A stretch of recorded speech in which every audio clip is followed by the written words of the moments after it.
Heavy size के blouse में बहुत सारी परेशानियों का सामना करना पड़ता है। आज मैं आप लोगों को दो ऐसी परेशानी यानी कि दो ऐसे प्रॉब्लम जो आमतौर पे सभी फेस करते हैं उसके बारे में बताऊंगा।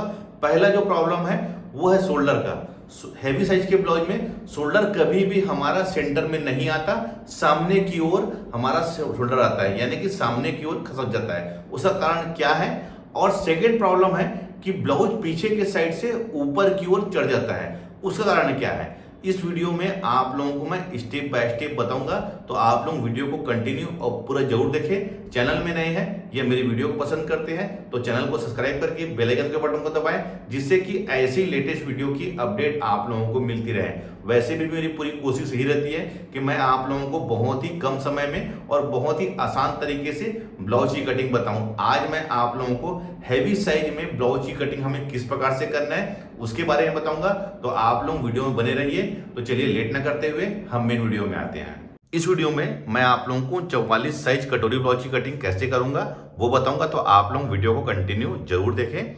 सबसे पहले हम इसके मेजरमेंट को समझ लेते हैं। ब्लाउज की लंबाई है 15 इंच, शोल्डर इसका है 12 इंच, सीना है 44 इंच, कमर है 36 इंच, सामने गला 7 इंच, पीछे गला 10 इंच, आस्तीन की जो लंबाई है वो 10 इंच है, इसकी मोहरी है 12 इंच और आर्म मोल, ये आस्तीन का आर्म मोल है, ये है 16 इंच। देखिए पहले तो मैं आप लोगों को बताना चाहूंगा ये जो नाप है ये बॉडी मेजरमेंट नहीं है, ये सिले हुए रेडी ब्लाउज से लिया हुआ नाप है। इसकी वजह से हमें इसमें कोई भी फेरबदल नहीं करना है, जैसा ये है एज इट इज इसको हम वैसे ही कटिंग करेंगे। पहले तो मैं आप लोगों को एक बात और बताऊंगा, कभी भी हम जब कटोरी ब्लाउज की कटिंग करते हैं तो पहले हम उसको पेपर में कटिंग करेंगे, उसके बाद सारा मार्जिन ऐड करके हम उसको कपड़े में कटिंग करेंगे। उससे क्या है, हमारा जो कपड़ा है वो बचता है और सही तरीके से हम ब्लाउज की कटिंग कर पाते हैं। क्योंकि अगर कुछ गड़बड़ी होता है तो हम उसको पेपर में सुधार सकते हैं, लेकिन हम डायरेक्ट कपड़े में कटिंग करेंगे तो उसमें बहुत सारी परेशानी हो जाएगी। सबसे पहले मैं यहाँ पर पेपर ले लिया हूँ, ये डबल फोल्ड में, और ओपन वाला हिस्सा देखिए ये मैं अपने साइड रखा हूँ और फोल्डिंग वाला हिस्सा इस साइड रखा हूँ। इस बात का ध्यान रखना है। पहले तो हम आते हैं ब्लाउज की लंबाई में। तो ब्लाउज की जो लंबाई है वो 15 इंच है, तो मैं इसमें 1 इंच प्लस कर लूंगा, यानी कि 16 इंच में यहां पर इसको ड्रा कर लूंगा। इसे हम स्केल से सीधा खींच लेंगे, क्योंकि सीधी लकीर खींचने के लिए आप हमेशा स्केल का यूज करें, क्योंकि जिस फिनिशिंग से आप ब्लाउज की कटिंग करेंगे उसी फिनिशिंग से आप उसकी स्टिचिंग भी करेंगे। अब मैं आप लोगों को एक बात से बताऊंगा, हैवी साइज की जब हम ब्लाउज की कटिंग करते हैं तो हमें किन किन बातों का विशेष ध्यान रखना पड़ता है। सबसे पहले लंबाई का, अगर हम 42 इंच से ऊपर साइज का ब्लाउज बना रहे हैं, चाहे वो कटोरी वाला बना रहे हैं, चाहे वो प्रिंसेस कट बना रहे हैं, चाहे वो 4 डॉट ब्लाउज बना रहे हैं, 42 इंच साइज से ऊपर के ब्लाउज में हमको ब्लाउज की जो लंबाई है उसको 15 इंच से नीचे नहीं रखना है। पहला कारण यही होता है कि हम ब्लाउज की लंबाई को कम रखते हैं, इसकी वजह से पीछे के साइड से ये ब्लाउज हमारा चढ़ जाता है, क्योंकि सीना हैवी होने की वजह से सारा लोड सामने की ओर पड़ता है। इसकी वजह से हमारा ब्लाउज जो है वो ऊपर की ओर चढ़ता है बैक साइड से। इसकी वजह से ब्लाउज का जो लेंथ है उसको हमको कम से कम 15 इंच रखना रहेगा 42 इंच से ऊपर साइज के ब्लाउज में। एक यही गलती होती है जिसकी वजह से हमारा ब्लाउज चढ़ता है और शोल्डर में भी प्रॉब्लम आती है। सबसे पहले हम इसमें शोल्डर लेते हैं। शोल्डर इसका है 12 इंच, तो 12 इंच का हाफ हो जाएगा हमारा 6 इंच, और 6 इंच में हम इधर भी निशान लगा लेंगे। अब इसे हम यहां से सीधा खींच लेंगे। एक बात बताना मैं आप लोगों को भूल गया था, मैंने यहां पर डबल फोल्ड जो रखा है पेपर, उसमें सामने का पार्ट मैंने इस फोल्ड में करूंगा और पीछे का जो है पार्ट वो इसमें कटेगा। एक साथ मैं कटिंग कर रहा हूं, ध्यान रखेंगे। डबल पेपर मैंने इसलिए रखा है क्योंकि ऊपर वाले पार्ट से मैं सामने का पार्ट कटिंग करूंगा और बैक पार्ट से पीछे का, ध्यान रखेंगे। अब आते हैं हम गले के फैलाव में। गले का फैलाव मैं लूंगा 6 इंच, क्योंकि हैवी साइज ब्लाउज है हमारा। 44 इंच सीना है इसका, इसे हम यहां पर सीधा खींच लेंगे। अब मैंने आपको 2 परेशानियां बताया था। एक परेशानी यह थी कि पीछे के साइड से ब्लाउज हमारा चढ़ जाता है, और एक परेशानी ये थी, एक प्रॉब्लम, कि शोल्डर हमारा सेंटर में नहीं होता। ध्यान रखेंगे क्या होता है, ब्लाउज जब ये गला हो गया, ये मैं आपको डेमो के रूप में समझा रहा हूं, ये हमारा ब्लाउज है। ये ब्लाउज है हमारा। क्या है, सामने गला हम हैवी साइज के ब्लाउज में छोटा रखते हैं, सामने उसका पूरा लोड होने की वजह से वो सामने की ओर ब्लाउज झुक जाता है हमारा, ध्यान रखेंगे। इसकी वजह से सामने का जो गला है हमको हमेशा बड़ा रखना है हैवी साइज के ब्लाउज में। छोटा अगर आप ब्लाउज की कटिंग करेंगे, यानी कि छोटे गले सामने गला कटिंग करेंगे, तो सामने के साइड में शोल्डर इसका प्रॉपर बिल्कुल नीचे की ओर आएगा ही, ध्यान रखेंगे। कभी भी हमको हैवी साइज के ब्लाउज में गला सामने गला छोटा नहीं रखना है, डीप रखना है, तभी वो हमारा शोल्डर प्रॉपर सही जगह में आएगा। आप कितनी भी कोशिश कर लीजिए, अगर आपका गला छोटा है हैवी साइज के ब्लाउज में, तो शोल्डर आपका नीचे की ओर डाउन होगा ही, ये निश्चित है। कुछ लोगों का कहना ये भी होगा कि कई लोग डीप गला नहीं पहनते सामने में, तो हम क्या करें? तो इसका सलूशन वही है, जब तक हम सामने के गला डीप नहीं करेंगे, शोल्डर जो है वो प्रॉपर सेंटर में नहीं आएगा, वो नीचे के साइड में बिल्कुल गिरेगा ही, ध्यान रखेंगे। अब सामने गला हमारा 7 इंच है, तो मैं इसको 7.5 में ड्रा करूंगा। अब इसे मैं यहां पर गोल ले लूंगा। आप अपने पसंद के अकॉर्डिंग गले का शेप ले सकते हैं। ध्यान रखेंगे चीज को कि हैवी साइज के ब्लाउज में हमको सामने का गला डीप रखना ही पड़ेगा, नहीं तो शोल्डर हमारा सेंटर में नहीं रहेगा, वो नीचे की ओर सामने की ओर खसक जाएगा। अब आते हैं इसके आर्म होल में। तो आर्म होल मैं लूंगा इसका 6 इंच, क्योंकि 44 साइज हमारा है, इसका सीना है। अब इसे हम यहां पर सीधा खींच लेंगे और इसी लाइन में हम इसका सीना बैठा लेंगे। ये सीना हमारा अपर चेस्ट होगा, क्योंकि कुछ लोग पूछते हैं कि 44 साइज ये अपर चेस्ट है कि फुल बस्ट है। तो देखिए ये अपर चेस्ट है 44 साइज। अब यहां पर 44 साइज का 1/4 हो जाएगा 11 इंच।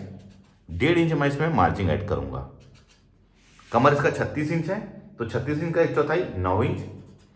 1 इंच बैक में जो डार्ट पड़ता है उसके लिए, और 1.5 इंच जैसे हमने ऊपर में मार्जिन लिया है वैसे ही हम नीचे मार्जिन लेंगे। 1.5 इंच सफिशिएंट होता है ढीला करने के लिए ब्लाउज। इनकेस हमारा अगर ब्लाउज टाइट होता है तो ये 1.5 इंच हमारा सफिशिएंट होता है, और 1.5 इंच ही मार्जिन, जैसे हमने 1.5 इंच सीना में रखा है वैसे ही हमको कमर में रखना है, और आस्तीन में भी हमको मार्जिन 1.5 इंच की रखना है, ध्यान रखेंगे इस चीज को। अब आते हैं इसके आर्म होल में। क्योंकि डीप गले में शोल्डर हमेशा फैलता है, गला फैलता है, इसकी वजह से हमें उसकी सही फिटिंग के लिए आर्म होल की यहां पर एक तिरछी लकीर 1/2 इंच में आप खींच लीजिए। अब इसको यहां पर से 1 इंच में आप निशान लगा लीजिए। उसके बाद आप मेजरमेंट कर लीजिए कितना इंच है ये, कहां से 1 इंच में जहां निशान लगाया वहां से इस यहां पर, तो ये कितना आ रहा है 3.25 इंच। तो आप अंदर के तिरछी लकीर में 3.25 इंच में यहां पर निशान लगा लीजिए। अब यहीं पर से ही हमको सामने की गहराई बैठाना है, कहां, यहां से यहां तक। अब देखिए मैं किस प्रकार से, आप चाहे तो यहां पर 1 इंच में निशान लगा के आप इसको ये इस प्रकार से एक कर्व लाते हुए जहां पर हमने 1 इंच में निशान लगाया वहां पर लाके मिला लेना। देखिए मैं यहां पर लाके मिला लिया हूं। अब इसको मैं यहां से फेयर कर लेता हूं। देखिए मैं बिना फ्रेंच कर्व के बता रहा हूं, ये बहुत ही आसान तरीका है आर्म होल का सही शेप बैठाने के लिए। देखिए ये बिल्कुल एक परफेक्ट शेप में आके हमारा बैठ गया है। ये सामने पार्ट की गहराई है। अब बैक पार्ट की गहराई के लिए आप यहां पर से 1.5 इंच में निशान लगा सकते हैं, ये ऐसे, और सीधी लकीर से हमको ऐसे मिलाते हुए जहां हमने 1.5 इंच लिया है, और इसको हमको लास्ट में लाके मिलाना है जहां पर हमने 11 इंच में निशान लगाया है यहां पर। अब इसको भी हम फेयर कर लेते हैं। बिल्कुल आपको सावधानी पूर्वक इसी प्रकार से निशान लगाना है। अब देखिए इसका आर्म होल का शेप कितना प्रॉपर आया है। इस तरीके से आप कटिंग करेंगे तो सामने के पार्ट में कोई भी आपके रिंकल्स नहीं आएगा, ध्यान रखेंगे इस चीज का। अब आते हैं इसके हम बस्ट में। ऊपर से हमको इसकी बस्ट का निशान कैसे लगाना है, जो भी सीना है उसको हमको 4 से भाग दे देना है। तो 44 इंच है, 4 से भाग देने के बाद वो हो जाएगा 11 इंच, और उसमें हम 1 इंच प्लस कर लेंगे, ये होगा 12 इंच। और उसके बाद सिलाई मार्जिन, जो हम ऊपर में सिलाई मार्जिन लेते हैं, तो मैंने इसमें सिलाई मार्जिन 1/4 इंच लिया है, क्योंकि मैं ऊपर में 1/4 इंच दबाता हूं।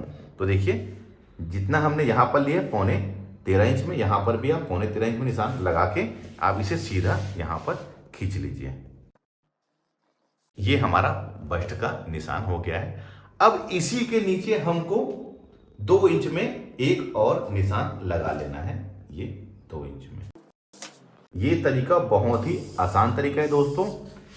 ये हिस्सा हमारा बेल्ट बनेगा। हैवी साइज में बेल्ट जो है वो हमारी पतली बनती है, यानी कि ज्यादा चौड़ा नहीं रहता हैवी साइज के ब्लाउज में। कई बार हम इसको चौड़ा कर लेते हैं, जिसकी प्रॉपर सही तरीके से हम कटिंग नहीं करते। जो फार्मूला होता है कटोरी ब्लाउज कटिंग करने का, उसको हम सही तरीके से कटिंग नहीं करते। हम यहाँ पर बेल्ट को चौड़ा ले लेते हैं, उससे कटोरी जो है वो सही तरीके से बैठता नहीं है, ऊपर की ओर हमारा ब्लाउज चढ़ जाता है। ये भी एक कारण होता है ब्लाउज का, यानी कि शोल्डर का प्रॉपर सही जगह में बैठने का। जब तक हम इसके जो फार्मूला है कटोरी ब्लाउज कटिंग करने का, उस फार्मूले से कटिंग नहीं करेंगे तो हमेशा यही परेशानी होगी कि शोल्डर हमारा सही जगह में नहीं बैठेगा। एक कारण इसमें यह भी है कि हम बेल्ट जो है उसका निशान सही जगह में लगाते नहीं है, इसकी वजह से हमारा शोल्डर सामने की ओर सरक जाता है। ये हो गया। अब आते हैं हम इसके कटोरी के निशान लगाने में। तो हमें कटोरी कितने इंच की लेनी है? मैंने 3 फार्मूले बताया है कटोरी निकालने के। मैं उसमें सबसे आसान फार्मूला लेता हूं। यहां से मैं 2.5 इंच में, देखिए ये 2.5 इंच, ये 2.5 इंच में निशान लगा दिया। इसको छोड़ के जो ये बाकी जो पार्ट है वो हमारी कटोरी बनेगी। तो देखिए ये कितना रहा है, 7.5 इंच। आप 7.5 इंच में यहां पर निशान लगा लीजिए। अब इस साइड में थोड़ा आगे में 7.5 इंच में निशान लगा लीजिए। इस साइड हमको निशान लगाना है 2 इंच में। इधर हम निशान लगा लेंगे 5.5 इंच में। अब इसे हम एक सर्कल बनाते हुए लाके यहां पर मिला लेंगे। ये देखिए इस प्रकार से, इससे एक प्रॉपर सही शेप आता है कटोरी का। ये देखिए ये कटोरी का बिल्कुल परफेक्ट शेप आ गया है। अब इसका हम सेंटर ले लेंगे। 7.5 का सेंटर हो जाएगा हमारा 3.25 इंच। यहां पर भी 3.25 इंच में निशान लगा लेंगे और इसे यहां पर सीधा खींच लेंगे। यही हमारा मेन डॉट पॉइंट होगा। और इस साइड हम 1 इंच में ऐसा निशान लगा के इसे एक बेल्ट का ऐसा शेप दे देंगे। ये तो ये हमारा सामने का जो पार्ट है बिल्कुल रेडी हो गया है। देखिए हैवी साइज में हमको बहुत सारी चीजों का ध्यान रखना पड़ता है कि हमें बेल्ट का निशान कहाँ लगाना है, जिससे कि सामने की जो फिटिंग है प्रॉपर सही तरीके से आए। इसकी वजह से शोल्डर भी हमारा इफेक्ट करता है, अगर जब तक हम बेल्ट को सही जगह में उसका निशान नहीं लेंगे। मैं फिर से बताऊंगा आपको, जितना हम हैवी साइज में ब्लाउज में जाते रहेंगे, बेल्ट जो है हमारी वो सक्रिय होती जाएगी। और जैसे जैसे ब्लाउज का जो साइज है छोटा होता जाएगा, ये बेल्ट की चौड़ाई हमारी बढ़ते जाएगी। यही फार्मूला होता है कटोरी ब्लाउज का, यानी कि बेल्ट वाले ब्लाउज का। चाहे आप कटोरी ब्लाउज की कटिंग करिए, चाहे 4 डार्ट बेल्ट ब्लाउज की कटिंग करिए, चाहे 3 पीस प्रिंसेस कट की ब्लाउज करिए, जहां भी हमारा बेल्ट लगता है हैवी साइज के ब्लाउज में ये बेल्ट जो है वो सक्रिय बनती है, और छोटे साइज के ब्लाउज में ये जो बेल्ट है ये चौड़ा बनता है। इस बात का ध्यान रखिए। ये तो हमने बिल्कुल सही तरीके से हमने ड्रा कर लिया है। अब हम इसे कटिंग कर लेते हैं।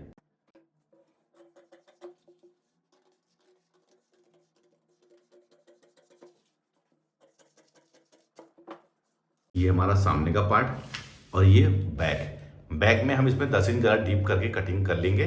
देखिए एक बात और बताऊंगा आप लोगों को कि आप पेपर में कटिंग ना करें गले का, पहले कपड़े में इसको ड्रा कर लीजिए। उसके बाद आप इसमें 3 इंच फैलाव लेके जितना भी डीप है हमारा तब कटिंग करिए। गला हम पहले से कहीं पेपर में काट लेंगे तो कटिंग करते समय कपड़े में बहुत सारी परेशानी हो सकती है। उसका सही जो फैलाव है वो हम मेजरमेंट नहीं कर पाएंगे।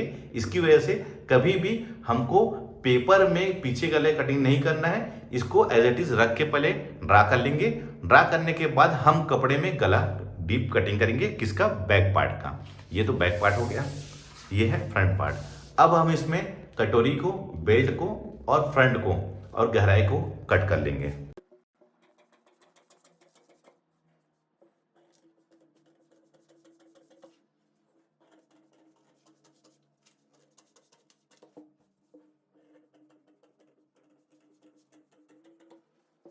ये हमारा तीनों पार्ट अलग अलग कट गया है। अब हमें इस पार्ट में कोई भी मार्जिन ऐड नहीं करना है। कटोरी में हमको डॉट के लिए एडजस्ट करना है और बेल्ट में, देखिए बेल्ट में हमें क्या इसमें ऐड करना है ध्यान रखेंगे। ये हमने यहाँ पर इसको ले लिया है।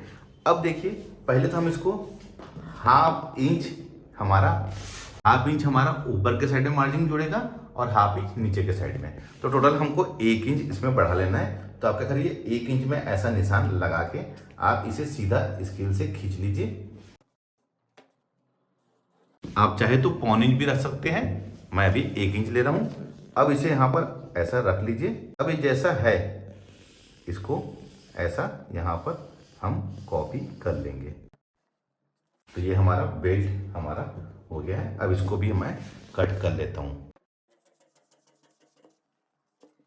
तो देखिए बेल्ट हमारा, अब ये पहले ये हमारा थोड़ा सकरा था, लेकिन अब इसमें मार्जिन ऐड करने के बाद देखिए ये इसकी चौड़ाई बढ़ गई है। देखिए ये हमारे 44 साइज में हमको इसी प्रकार से कटोरी ब्लाउज की कटिंग करना है। ये तो हमारा बेल्ट में मार्जिन ऐड कर लिए हमने नीचे की ओर 1 इंच किया है। आप चाहे तो पौन इंच भी कर सकते हैं, वो भी कोई दिक्कत नहीं होगी। अब हम आते हैं कटोरी में। देखिए कटोरी में हमको इसमें क्या और ऐड करना है, ध्यान रखिए। पहले मैं अलग से एक पेपर ले लेता हूं। देखिए अब ये जैसा है हमारा कटोरी, इसको हम पहले तो सेम इसको यहां पर कॉपी कर लेंगे।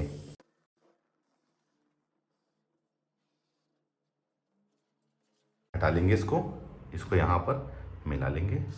हैवी साइज के ब्लाउज में हमको कटोरी में क्या फेरबदल करना है, इस बात का ध्यान रखेंगे। हम जो इसमें मार्जिन लेते हैं 1.25 इंच, हम 1.25 इंच ले लेंगे। इस साइड भी, इधर भी 1.25 इंच का, इधर 1/2 इंच का, अब इधर भी 1/2 इंच का।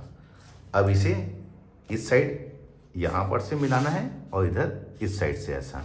इस साइड मैं इसको स्केल से यहाँ पर मिला लूँगा, ये ऐसे। और इस साइड ऐसा इसको राउंड शेप लाते हुए यहां पर लाके मिला लूंगा, ये इस प्रकार से। अब ये हमने 2 इंच में लिया था, तो यहां पर टेप रख के हम नीचे 3.5 इंच में निशान लगा लेंगे। देखिए यहां से इस डॉट से 3.5 इंच आया, यहां पर से ये 1.5 इंच। अब इसे हम यहां पर लाके मिलाएंगे और इसे यहां पर लाके मिलाएंगे। अब हमें ध्यान रखना है हैवी साइज के ब्लाउज में हमें क्या करना है, ध्यान रखेंगे। इसको मैं यहां सीधा खींच लेता हूं।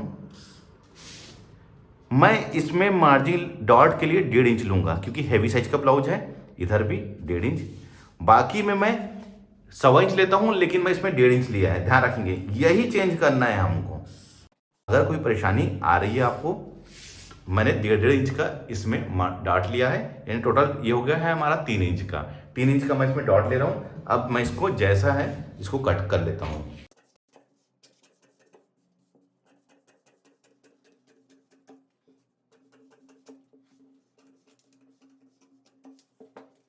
अब यहां पर ऐसे और ऐसे, अब इसे सेंटर लेके यहां पर ये देखिए, ये सेंटर मिला के हमको ऐसा डॉट की ले लेना है और इधर देख लेना है कि ये प्रॉपर मिल रहा है। देखिए यहाँ पर थोड़ा सा बड़ा हो गया, तो इसको हम यहाँ पर से ऐसे बराबर कर लेंगे। अब इसका डॉट लेके दिखाता हूँ कि इसका पफ किस प्रकार से बन रहा है। ये देखिए इसका पफ बिल्कुल सही तरीके से एक शेप में बन रहा है। आपको इसी प्रकार से इसकी कटिंग करना है। अब हमें ध्यान रखना है इस बात का, ये फ्रंट वाले पार्ट से ये कटोरी हमारी करीब 1 इंच हमारी बड़ी होनी चाहिए। देखिए इस साइड से ये बड़ी हो रही है, क्योंकि जब हम इसको स्टिच करेंगे यहाँ पर से, तो कटोरी जो राउंड होने की वजह से इसको हमको हल्के हाथों से नम देते हुए स्टिच करना है, तभी ये आके यहाँ पर बैठेगा। अगर हम कटोरी को खींच के लाएंगे तो यहाँ पर पूरे रिंकल्स आ जाएंगे। ध्यान रखेंगे यहाँ पर पूरे रिंकल्स आ जाएंगे।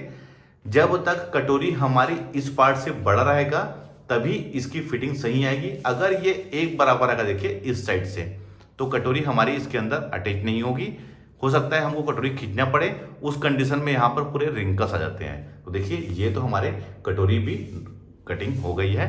अब आते हैं हम आस्तीन में। आस्तीन की कटिंग करने के लिए मैं अलग से ये पेपर ले लिया हूँ। ये भी हमारा डबल फोल्ड में है, ये देखिए।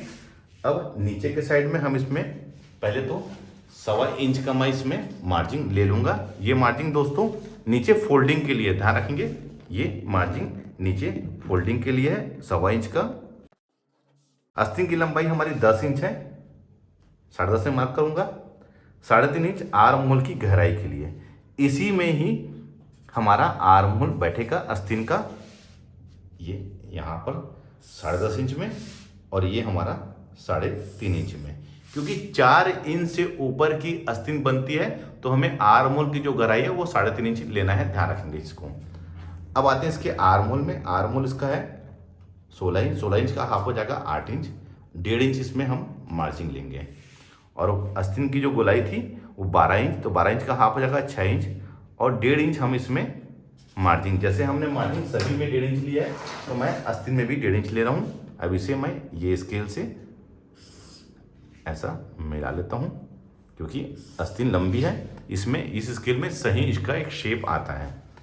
अब देखिए मैं बिना फ्रेंच कर्व के आस्तीन की कटिंग कर रहा हूँ, आपको इसी प्रकार से आस्तीन की कटिंग करना है। हमने यहाँ पर 8 इंच लगाया था निशान, तो यहाँ पर भी 8 इंच में। अब इसे हम यहाँ पर से एक बॉक्स बना लेंगे। अब 8 इंच का हाफ कितना होगा, 4 इंच, यहाँ पर भी 4 इंच। इसे भी बॉक्स बना के 2 पार्ट में हमने 8 इंच को ड्रा कर लिया है। अब इसको 4 इंच को भी हमको 2 भाग में बांट लेना है, 2 इंच, 4 इंच का हाफ, यहाँ भी 2 इंच, और इसे हम यहाँ पर सीधा खींच लेंगे। देखिए ये 8 इंच था हमारा, तो 8 इंच का हाफ हो गया 4 इंच, और ये 4 इंच का हाफ हो गया 2 इंच और 2 इंच। उसके बाद हमको 3.5 इंच का हाफ ले लेना है, 1.25 इंच, और इधर भी 1.25 इंच। अब इसे भी हम 2 भाग में बांट लेंगे। इससे, इस फार्मूले से दोस्तों एक सही शेप आता है आस्तीन का, और कोई भी परेशानी नहीं होती, कोई भी रिंकल्स नहीं आता, बिल्कुल प्रॉपर आके सही तरीके से आस्तीन बैठ जाता है। और इस प्रकार से हमको यहाँ पर एक तिरछी लकीर खींच लेना है। अब हमें क्या करना है, इस लकीर से लाके यहाँ पर लाके हमको मिलाना है। देखिए कहाँ पर से मिला रहा हूँ मैं, ये ऐसे, ये देखिए ये यहाँ पर मैंने ऐसा इसको लाके कर्व शेप में मिला लिया है, मतलब एक शेप में लाके मिलाया है।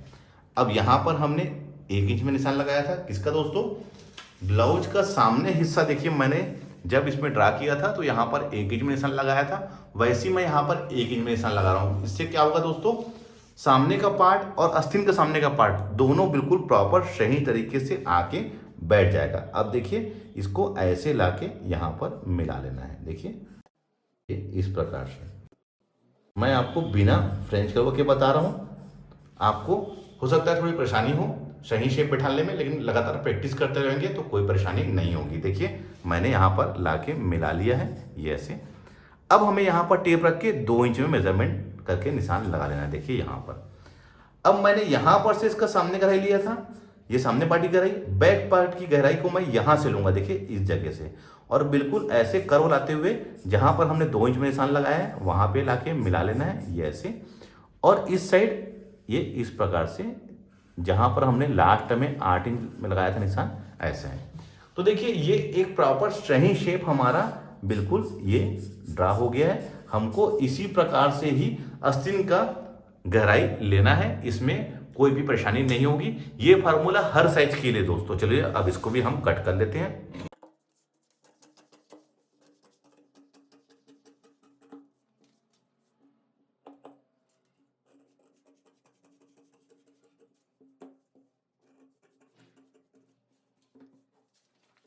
अब देखिए इसका शेप कितना बेहतरीन आया हुआ है। एक बात का ध्यान रखना है अपने को, ये सामने का पार्ट हो गया और ये आस्तीन का सामने का पार्ट। अब मैं इसको यहाँ पर रख के दिखाता हूँ, तो देखिए ये कितना प्रॉपर आके इस शेप में बिल्कुल आके मिल गया है। जब तक ये आस्तीन की सामने पार्ट की गहराई और ब्लाउज के सामने पार्ट की गहराई आपस में मिलेगा नहीं, ब्लाउज के सामने में आपके रिंकल्स या फिर खिंचाव बना हुआ रहेगा। आपको इसी फार्मूले से सभी साइज के आस्तीन का और आर्म होल की कटिंग करना है। देखिए दोस्तों मैंने आज आप लोगों को हैवी साइज में ब्लाउज की कटिंग कैसे करना है, जिससे कि आपको कोई परेशानी ना हो, पूरी डिटेल से आप लोगों को बताया है। उम्मीद करता हूं यह वीडियो देखकर आप समझ गए होंगे कि हमें कौन कौन सी गलतियां नहीं करनी है हैवी साइज के ब्लाउज में। वीडियो अच्छा लगा है तो लाइक का बटन दबाइए, यह वीडियो ज़्यादा से ज़्यादा लोगों को शेयर करें। मिलते हैं अपने किसी ऐसी जानकारी भरे वीडियो में, जब तक के लिए take care, thank you for watching, जय हिंद।